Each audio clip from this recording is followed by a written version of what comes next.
Hi, welcome to love talkies feel my love episode 125. Drink చేస్తున్న విరాజ్ నోటి నుంచి సహస్ర అనే పేరు వినిపించడంతో వెంటనే వాళ్ళ వైపు చూసింది బాల్కనీలో ఉన్న సహస్ర. చరణ్కి కూడా ఆ పేరు వినగానే తన ఇంట్లో ఉన్న సహస్ర అనే డౌట్ వచ్చింది. కానీ బయటపడకుండా సహస్ర అనే వ్యక్తి కోసం రావడం ఏంటి రాజ్, ఎవరు తను అని అడిగాడు. నీకు మా డాడీ తెలుసు కదరా, మా డాడీకి మమ్మీ కంటే ముందే మరొకరితో పెళ్ళయింది. ఆమెకు పుట్టిన కూతురే ఈ సహస్ర అని చెప్పాడు విరాజ్. ఆ మాట విన్న సహస్ర షాక్ అవుతూ, అంటే ఈ విరాజ్ సురభి వాళ్ళ బ్రదరా అని అనుకుంది. ఓ, అయితే తను నీ సిస్టర్ అన్నమాట అని అన్నాడు చరణ్. ఎస్, నా సిస్టరే. ఇప్పుడు తను ఎక్కడుందో కనుక్కోవాలని వచ్చాను అని అన్నాడు రాజ్. మరి ఎక్కడుందో తెలుసుకున్నావా అని అడిగాడు చరణ్. తెలుసుకున్నాను. నీకు Rudrateja group CEO mister Rudransh గురించి తెలుసా అని అడిగాడు విరాజ్. ఆ మాటలు విని ఇంకాస్త ఇంట్రెస్ట్గా వాళ్ళ డిస్కషన్ వినడం మొదలుపెట్టింది సహస్ర. యా, నాకు తెలుసు. అయినా ఆ young and dynamic business man గురించి తెలియని వాళ్ళు ఎవరుంటారు అని అన్నాడు చరణ్. ఎస్, ఇప్పుడు సహస్ర అతని దగ్గరే ఉంది. 4 years తర్వాత తను ఇండియా వచ్చింది. ఈరోజు ఆఫ్టర్నూన్ నేను వెళ్ళి వాళ్ళిద్దరిని కలిశాను అని చెప్పాడు విరాజ్. ఓ అవునా, ఇంత పర్టికులర్గా ఇప్పుడు వాళ్ళని కలవాల్సిన అవసరం ఏమొచ్చింది? మీ డాడీ తీసుకురమ్మన్నారా అని అడిగాడు చరణ్. లేదు, డాడ్ ఒకప్పుడు, అంటే 6 years బ్యాక్ తన పాలిటిక్స్కి అడ్డవుతారని ఆయన మొదటి భార్యని కూతుర్ని చంపించాలని ప్లాన్ చేశాడు. అయితే ఆ అటాక్లో వాళ్ళిద్దరూ చనిపోలేదు, బ్రతికే ఉన్నారు. వాళ్ళు బెంగళూరు వచ్చి సెటిల్ అయ్యారు. ఆ తర్వాత డాడ్ కూడా ఆ విషయం తెలిసినా వాళ్ళ గురించి పెద్దగా పట్టించుకోలేదు. కానీ కొంతమంది అపోజిషన్ వాళ్ళు డాడ్ తన మొదటి భార్య కూతుర్ని చంపేశాడని వాళ్ళ మీద కేసు వేశారు. అందుకు ఆయన పిఏ కూడా సాక్ష్యం చెప్పడంతో డాడ్ మీద కేసు ఫైల్ అయింది. దాదాపు 4.5 years నుంచి ఆయన జైల్లోనే ఉన్నారు. ఇప్పుడు బ్రతికి ఉన్న ఈ సహస్రను తీసుకువెళ్తేనే మా డాడీ బయటికి వస్తారు అని చెప్పాడు విరాజ్. అదంతా విన్న సహస్ర మరింత షాక్ అవుతూ, ఈయన ఇంతలా దిగజారిపోయాడా, మమ్మల్ని చంపించాలనుకున్నాడా, కానీ ఎప్పుడు అని ఆలోచిస్తూ ఉండగా తాను మొదట్లో బెంగళూరు ఇంటర్వ్యూ కోసం వచ్చినప్పుడు తన ఇల్లు కాలిపోవడం గుర్తొచ్చింది. ఆ రోజు అనుమానం వచ్చినా తాను పెద్దగా పట్టించుకోలేదు. కానీ ఇప్పుడు మ్యాటర్ అంతా అర్థమవడంతో ఇదంతా అతని పనేనా అని అనుకుంది సహస్ర. అంతలో మళ్ళీ విరాజ్ చెర్రీ మాట్లాడుకుంటూ ఉండడంతో వాళ్ళ మాటలు వినడం మొదలుపెట్టింది సహస్ర. మరి తను బ్రతికే ఉంది కదా, మీ డాడీ ఇన్ని సంవత్సరాలు జైల్లో ఎందుకున్నారు? నువ్వు ఫారెన్లో ఉన్నా కూడా మీ మమ్మీ తలుచుకుంటే వాళ్ళని కోర్టు ముందు ప్రొడ్యూస్ చేయడం ఎంతసేపు పని అని అడిగాడు చరణ్. వాళ్ళిద్దరి మధ్య కొన్ని మిస్అండర్స్టాండింగ్స్ ఉన్నాయిలే, సో మమ్మీ ఈ విషయం పట్టించుకోవడం లేదు అని అబద్ధం చెప్పేశాడు విరాజ్. ఓ, ఇంతకీ మరి నువ్వు వెళ్ళిన పనేమైంది? ఆ సహస్ర వస్తానని చెప్పిందా అని అడిగాడు చెర్రీ. తను రానంటోంది. నన్ను చంపాలని చూసిన వ్యక్తికి నేను సేవ్ చేయడమేంటి అని అడుగుతోంది అని స్నేహతో తనకు జరిగిన డిస్కషన్ మొత్తం చరణ్కి చెబుతుండగా మొత్తం విన్న సహస్ర, అంటే నన్ను కిడ్నాప్ చేసిన అమ్మాయిని రుద్ర పూర్తిగా నమ్మేసి తనని పక్కనే పెట్టుకున్నాడనమాట. అసలు రుద్ర నన్ను అంతలా ప్రేమించినప్పుడు అక్కడున్నది ఎవరో రుద్రకి ఎందుకు అర్థం కాలేదు? ఆ డూప్లికేట్ సహస్ర అంతలా నన్ను మరిపించిందా అని తనలో తానే బాధపడింది సహస్ర. అక్కడ ఛాలెంజ్ చేసి మరీ వచ్చావు కదరా, మరిప్పుడు మీ డాడీని ఎలా సేవ్ చేసుకుంటావు, ఏం చేయబోతున్నావు అని విరాజ్ని అడిగాడు చరణ్. అదే అర్థం కావడం లేదురా, పిటిషన్ వేయడానికి కూడా సరైన సాక్ష్యాధారాలు లేవు. అయితే నేనిప్పుడే ఒక థాట్ అనుకున్నాను. నాకు ఇక్కడికి వచ్చాక ఈ ఆలోచన వచ్చింది, చెప్పనా అని నసుగుతూ అన్నాడు విరాజ్. ఏంటది అని నుదురు చిట్లించి అడిగాడు చెర్రీ. ఇప్పుడు నేను మీ ఇంట్లో ఒక అమ్మాయిని చూశాను కదా, తను నీ కజిన్ అవుతుందన్నావు కదా, తన పేరేంటో నాకు తెలీదు. కానీ తను పూర్తిగా సహస్రలాగే ఉంది. సో ప్రస్తుతానికి ఫైనల్ హియరింగ్ అవ్వకుండా మరొక వాయిదా పట్టం కోసం నేను తను తీసుకెళ్ళి మా డాడీ కూతురు సహస్ర అని చెప్పి కోర్టులో ప్రొడ్యూస్ చేస్తాను. సో అప్పుడు నాకు కొంచెం టైం ఉంటుంది. ఆ తర్వాత ఏదో ఒకటి చేసి ఆ సహస్రను తీసుకొస్తాను అని చెప్పాడు విరాజ్. ఆ మాట విని షాక్ అవుతూ, వాట్, నువ్వు చెబుతున్న నీ సిస్టర్ సహస్ర మా ఇంట్లో ఉన్న అమ్మాయిలా ఉందా అని అడిగాడు. అవునరా, అందుకే తనని చూడగానే కొంచెం షాక్ అయ్యాను. అని చెప్పాడు విరాజ్. అయితే ఇంకొంచెం షాకింగ్ న్యూస్ చెబుతాను విను. ఈ ఇంట్లో ఉన్న అమ్మాయి పేరు కూడా సహస్రనే అని చెప్పాడు చరణ్. ఆ మాట విన్న విరాజ్ కూడా షాక్ అయ్యాడు.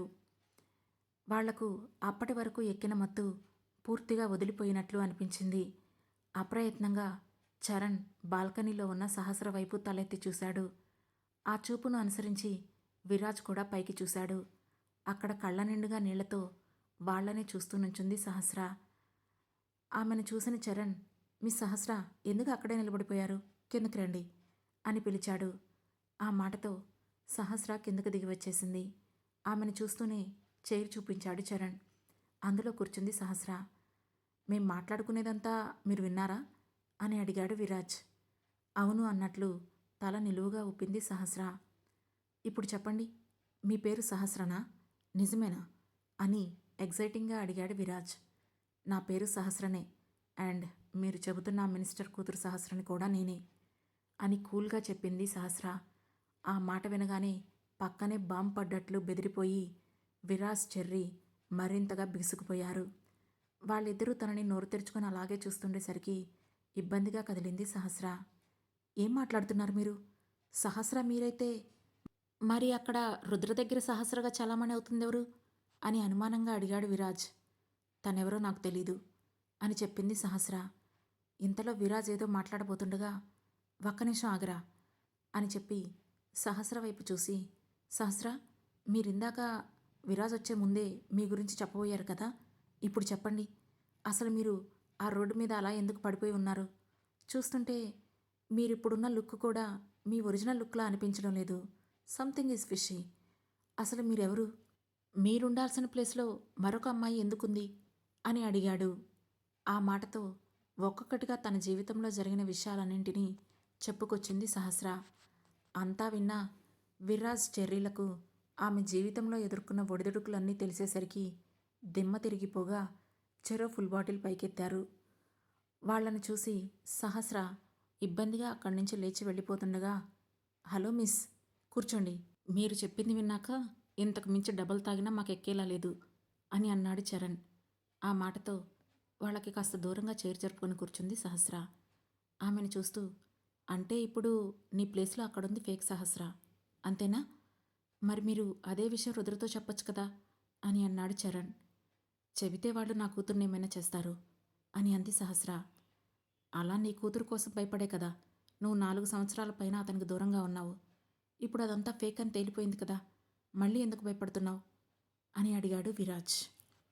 అప్పుడు నా కూతురు నా దగ్గరే ఉంది, కానీ ఇప్పుడు దియా వాళ్ళ దగ్గరుంది. సో నేను రిస్క్ తీసుకోలేను అని చెప్పింది సహస్ర. ఇంత పెద్ద ప్రాబ్లంలో ఉండి కూడా మీరు ఇలా సైలెంట్గా ఎందుకుంటున్నారు అని అడిగాడు చరణ్. ప్రజెంట్ నేను సైలెంట్గా ఉండడం తప్ప చేయగలిగింది ఏమీ లేదు కదా అని అంది సహస్ర. ఓకే ఓకే, మరీ అలా నిరాశపడకండి. నెక్స్ట్ ఏ స్టెప్ తీసుకోవాలనుకుంటున్నారు అని అడిగాడు చరణ్. ఏం చేయాలో నాకేం అర్థం కావడం లేదు. ఇక్కడి నుంచి ఇటలీ వెళ్ళిపోయి అక్కడ నా పేరు మీద ఉన్న కంపెనీని చూసుకుంటూ ఉండాలేమో అనుకున్నాను. కానీ నేను అక్కడికి వెళ్తే అక్కడున్న జాన్ నేను వచ్చిన విషయం తన బాస్ రుద్రకి చెబుతాడు. అప్పుడు తన దగ్గరుంది నేను కాదు అని రుద్రకు తెలిస్తే మళ్ళీ అక్కడ దియాకి ప్రాబ్లం అవుతుంది. సో నాకు ఆ ఆప్షన్ కూడా లేదు. పైగా నా ఐడి కార్డ్, పాస్పోర్ట్, వీసా అన్నీ నన్ను కిడ్నాప్ చేసిన వాళ్ళు లాగేసుకున్నారు. సో అలా వెళ్ళడానికి కూడా నాకు ఆప్షన్ లేకుండా పోయింది. ఏదైనా చిన్న జాబ్ చేసుకుంటూ హాస్టల్లో ఉంటూ నా లైఫ్ను లీడ్ చేసేస్తాను అని చెప్పింది సహస్ర. అంతేకాని మీరు ప్రేమించిన వ్యక్తి కోసం మీ బిడ్డ కోసం ఫైట్ చేయరా అని అడిగాడు చరణ్. నాకిప్పుడు ఫైట్ చేసే ఆప్షనే లేదు. ముందు నాకు నా కూతురే ముఖ్యం. దియా ఎక్కడ ఉందో తెలిస్తే ఏం చేసైనా సరే తనను నా దగ్గరకు తెచ్చేసుకుంటాను. ఆ తర్వాత ఖచ్చితంగా నేను ఫైట్ చేస్తాను అని చెప్పింది సహస్ర. ఆమె చెప్పేది కూడా నిజమే అవడంతో సైలెంట్ అయ్యాడు చరణ్. వెంటనే విరాజ్ రియాక్ట్ అవుతూ, సిస్టర్, మీ స్టోరీ విన్నాక ఇలా అడగడానికి ఇబ్బందిగానే ఉంది, కానీ తప్పడం లేదు. మీరిందాక మేం మాట్లాడుకున్నదంతా విన్నారు కాబట్టి నేను ఎందుకు వచ్చానో మీకు అర్థమయ్యే ఉంటుంది. సో డాడ్ని సేవ్ చేయడానికి మీరు నాతో వస్తారా ప్లీజ్ అని అడిగాడు. ఖచ్చితంగా వస్తాను వెంటనే చెప్పింది సహస్ర. అది వినగానే విరాజ్ సంతోషపడిపోతూ, థ్యాంక్ యూ సో మచ్ అని అన్నాడు. కానీ అక్కడే ఉన్న చరణ్ మాత్రం ఆశ్చర్యపోతూ, మీరు రాజు వెంట వెళ్తారని అనుకోలేదు అని అన్నాడు. ఆయన నాకు జన్మనిచ్చిన తండ్రి. ఆ రుణం తీర్చుకోవాలి కదా. అది మొదటి విషయం అయితే ఇప్పుడు ఖచ్చితంగా నేను ఆయన కూతుర్ని అవునా కాదా అని డిఎన్ఏ టెస్ట్ చేస్తారు. అది నాకు ఒక ఐడెంటిటీ అని చెప్పింది. సరే, కానీ ఆ తర్వాత సంగతేంటి అని అడిగాడు చరణ్. దియా దొరికే వరకు ఏదో ఒక జాబ్ చేసుకుంటూ తనను వెతకాలి అని చెప్పింది సహస్ర. ఓకే, ముందైతే మీరు విరాజ్తో వెళ్ళి పని కంప్లీట్ చేసుకొని మళ్ళీ తిరిగి రండి అని చెప్పాడు చరణ్. వస్తాను, ఎందుకంటే నా కూతురు ఇక్కడే ఎక్కడో ఉంది. తను దొరకకుండా నేను ఈ ఊరు వదిలి వెళ్ళలేను. కానీ నాకు ఒక చిన్న హెల్ప్ కావాలి చరణ్ గారు. చెప్పండి, నేనేం చేయగలను అని అడిగాడు Charan. I need a job right now.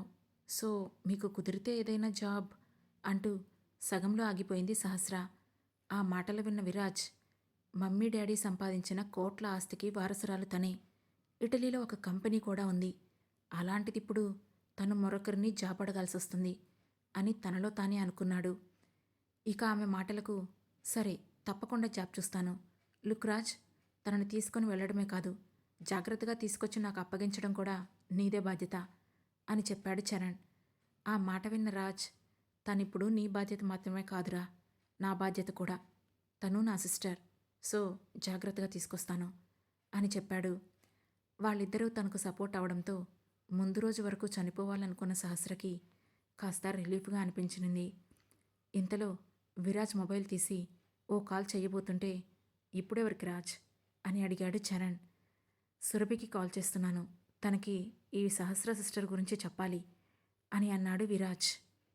దాంతో వెంటనే ఆ ఫోన్ లాక్కున్న సహస్ర కాల్ కట్ చేసి, లేదు, మీరిప్పుడే సురభికి ఏం చెప్పకండి. తను రుద్రతో కాంటాక్ట్లో ఉంటుంది. నా కోసమైనా సరే రుద్రకి నిజం చెప్పేస్తుంది అని అంది. ఆ మాటతో, సరే చెప్పన్లే, డోంట్ వరీ అన్నాడు విరాజ్. థ్యాంక్స్ అని చెప్పి అక్కడి నుంచి లేచి తనకిచ్చిన రూంలోకి వెళ్ళిన సహస్ర జరిగిన గతాన్ని, జరగబోతున్న భవిష్యత్తుని గురించి ఆలోచించడం మొదలుపెట్టింది. మరోవైపు ఆఫీస్ టైమింగ్స్ అయిపోవడంతో, సహస్ర నువ్వింటికి వెళ్ళిపో, నాకు కొంచెం పనుంది, చూసుకుని వస్తాను అని చెప్పాడు రుద్ర.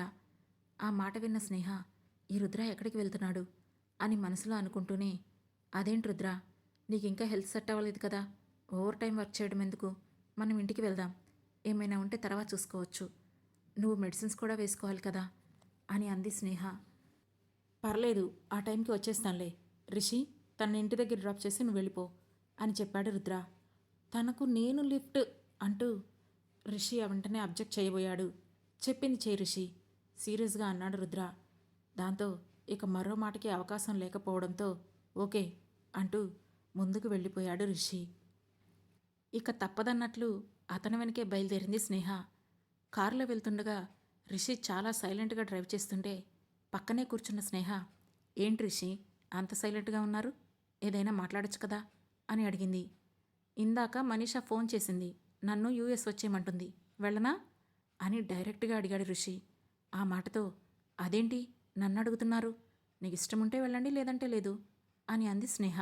కదా, ఇంకేముంది నీతో మాట్లాడడానికి తొక్క, సైలెంట్గా కూర్చో, ఇంటి దగ్గర డ్రాప్ చేస్తాను అని అన్నాడు రిషి. నువ్వు నాతో చాలా రూడ్గా బిహేవ్ చేస్తున్నావు Rishi, this is not fair అని కోపంగా అంది స్నేహ. ఆ మాటతో వెటకారంగా ఒక చిన్న నవ్వు నవ్వి సైలెంట్గా డ్రైవింగ్పై దృష్టి పెట్టాడు రిషి. అది చూసి, వీడు చాలా ఓవర్ చేస్తున్నాడు, డాడీకి చెప్పి వీని పని చూడాలి అని అనుకుంది స్నేహ. ఆమెను ఇంటి దగ్గర డ్రాప్ చేసి వెళ్ళిపోయాడు రిషి. ఇంట్లోకి వెళ్ళిన స్నేహ మెయిడ్ని పిలిచి కొన్ని స్పెషల్స్ చేయమని బెడ్రూమ్లోకి వెళ్ళి ఫ్రెష్ అయ్యి వెంటనే తండ్రికి ఫోన్ చేసింది. గంగాధర్ కాల్ లిఫ్ట్ చేసి, హాయ్ బేబీ, ఎలా గడిచింది ఈరోజు అని అడిగాడు. ఆ మాటతో, ఓకే డాడ్, నాట్ బ్యాడ్. మీకు ఇన్కమ్ ట్యాక్స్ డిపార్ట్మెంట్లో ఎవరైనా తెలిసిన వాళ్ళు ఉన్నారా అని అడిగింది స్నేహ. తెలుసు బేబీ, ఎందుకు అని అడిగాడు రుద్ర. నెక్స్ట్ 2 డేస్లో రుద్ర కంపెనీలో రైడ్ జరగాలి అని చెప్పింది స్నేహ. ఏంటి, రుద్ర కంపెనీపై రైడా, సక్సెస్ అవుతుందంటావా అని అడిగాడు గంగాధర్. ఖచ్చితంగా సక్సెస్ అవుతుంది డాడీ, మీరు ఆ ఏర్పాట్లు చూడండి. అండ్ రిషి, వాడు రేపు ఆఫీస్కి రాకూడదు, కాళ్ళు చేతులు విరగొడతారా లేదంటే మనిషినే లేపేస్తారా అనేది మీ ఇష్టం అని చెప్పింది స్నేహ. ఓకే బేబీ, కాళ్ళు చేతులు విరగొడితే లేనిపోని డిస్కషన్స్, అదే మనిషినే లేపేస్తే ఏ ప్రాబ్లం ఉండదు, నేను ఆ పని చూసుకుంటాను, నువ్వు జాగ్రత్తగా ఉండు అని అన్నాడు గంగాధర్. ఓకే డాడ్ అని ఫోన్ పెట్టేసిన స్నేహ శ్రద్ధగా రెడీ అవ్వడం మొదలుపెట్టింది. మరోవైపు రిషి, స్నేహ వెళ్ళిపోయిన తర్వాత మొబైల్ తీసిన రుద్ర సురభికి ఫోన్ చేశాడు. సురభి కాల్ లిఫ్ట్ చేయగానే, హలో సురభి, ఎలా ఉన్నావు? పాప ఇబ్బంది పెడుతుందా అని అడిగాడు రుద్ర. అదేం లేదు, షీఈ్ సో గుడ్ గర్ల్. మా అక్క చాలా బాగా పెంచింది. దియాని ఎవరైనా చూసుకోగలరు అని నవ్వుతూ చెప్పింది సురభి. ఓకే, ఇప్పుడు దియా ఏం చేస్తుంది? నిద్రపోతుందా అని అడిగాడు రుద్ర. అవును సార్, లేచే టైం కూడా అయింది. తను మిమ్మల్ని, అక్కని చాలా మిస్ అవుతుంది. కానీ పరిస్థితికి తగ్గట్టుగా బిహేవ్ చేయడం తనకు ఇప్పటి నుంచే అలవాటైపోయింది అని చెప్పింది సురభి. జస్ట్ ఇంకొక 4 రోజులు అంతే, ఈ డిస్టర్బెన్సెస్ అన్నీ క్లియర్ అయిపోతాయి అని చెప్పాడు రుద్ర. ఓకే సార్, ఈరోజు మా బ్రదర్ మిమ్మల్ని మీట్ అవ్వడానికి వచ్చారట కదా. సహస్రక్క మీ దగ్గరే ఉందని చెప్పారు. మరి ఇంకా ఎందుకు ఈ గ్యాప్ అని అడిగింది సురభి. కొన్ని డిస్టర్బెన్సెస్ ఉన్నాయి, అవి క్లియర్ అయ్యే వరకు దియా అక్కడ ఉండడమే మంచిది. ప్లీజ్ ఇబ్బంది పెడుతున్నానని అనుకోకు అని చెప్పాడు రుద్ర. అయ్యో, అలా ఏం లేదు సార్, తన వల్ల నాకు ఇబ్బంది ఏమీ లేదు. పాప ఇబ్బంది పడుతుందని అంతే అని అంది సురభి. ఇంతలో దియా లేవడంతో, సార్ పాప లేచింది అంటూ ఫోన్ తనకిచ్చింది సురభి. ఎవరు పిన్ని, మమ్మీనా అని హ్యాపీగా ఫీల్ అవుతూ ఫోన్ తీసుకున్న దియా హలో అంది. హలో డార్లింగ్ అని అన్నాడు రుద్ర. ఆ వాయిస్ విని హ్యాపీగా ఫీల్ అవుతూ, hi Rudra, love you Rudra, miss you so much అని వెంటనే చెప్పింది దియా. లవ్ యూ బేబీ, నేను కూడా నేను చాలా మిస్ అవుతున్నాను అని చెప్పాడు రుద్ర. మరెందుకు రుద్ర నువ్వు నా దగ్గరికి రావట్లేదు? మమ్మీ అయితే ఒక ఫోన్ కూడా చేయలేదు. నేను నీతో వచ్చేసానని మమ్మీకి కోపం వచ్చిందా అని డల్గా అడిగింది Diya. No my dear darling, Diya baby good girl కదా, అస్సలు అలా ఫీల్ అవ్వకూడదు. నేను మరి కొద్ది రోజుల్లో వచ్చేసి నేను తీసుకొచ్చేస్తాను. అప్పటి వరకు పిన్నిని ఇబ్బంది పెట్టకు అని చెప్పాడు రుద్ర. ఓకే రుద్ర, కానీ మమ్మీ ఎక్కడుంది? నాకు మమ్మీని చూపించవా అని అడిగింది దియా. మమ్మీకి కొంచెం హెల్త్ అప్సెట్ అయింది బేబీ, తను హాస్పిటల్లో ఉంది. హాస్పిటల్లో ఫోన్ సిగ్నల్స్ ఉండవు కదా, అందుకే చూపించడం లేదు అని చెప్పాడు రుద్ర. ఇక ఆ మాటతో, ఓకే రుద్ర, కానీ నువ్వు నాకు రోజు కాల్ చేస్తావా అని అడిగింది. తప్పకుండా బేబీ, రోజు కాల్ చేస్తాను అని కాసేపు మాట్లాడిన రుద్ర, మళ్ళీ రేపు ఇదే టైంకి కాల్ చేస్తానని చెప్పి బాధగా ఫోన్ పెట్టేశాడు. ఆ తర్వాత ఏదో గుర్తొచ్చిన రుద్ర వెంటనే మళ్ళీ సురభికి ఫోన్ చేశాడు. ఇదేంటి మళ్ళీ ఫోన్ చేస్తున్నారు అనుకుంటూ కాల్ లిఫ్ట్ చేసింది సురభి. లిజన్ సురభి, మీ బ్రదర్కి ఎట్టి పరిస్థితుల్లోనూ దియా ఇక్కడున్నట్లు చెప్పొద్దు. తను ఏదో ఒకటి చేసి సహస్రను కోర్టుకు తీసుకువెళ్ళాలనుకుంటున్నాడు. సో ఇది అడ్వాంటేజ్గా తీసుకొని సహస్రకి చెప్పచ్చు అని అన్నాడు రుద్ర. లేదు సార్, నేను తనకి చెప్పను అని చెప్పింది సురభి. ఇక ఆ మాటతో రిలీఫ్గా ఫోన్ పెట్టేశాడు రుద్ర. మరికొంతసేపు ఆఫీసులోనే ఉండి ఇంటికి స్టార్ట్ అయ్యాడు రుద్ర. అతను ఇంటికి వెళ్ళేసరికి ఇల్లంతా మంచి స్మెల్తో, గుడ్ అట్మాస్ఫియర్తో ఉంది. అదంతా సహస్ర పనే అని గుర్తుపట్టడానికి అతనికి ఎక్కువసేపు పట్టలేదు. అతను రూమ్లోకి వెళ్ళి ఫ్రెష్ అయ్యి బయటికి వచ్చేసరికి, సార్ మిమ్మల్ని మేడం టెర్రస్ మీదకి రమ్మంటున్నారు అని చెప్పింది మెయిడ్. ఆ మాటతో నుదురు చిట్లించిన రుద్ర టెర్రస్ పైకి వెళ్ళేసరికి అక్కడ కనిపించిన సీన్ చూసి షాక్ అయ్యాడు.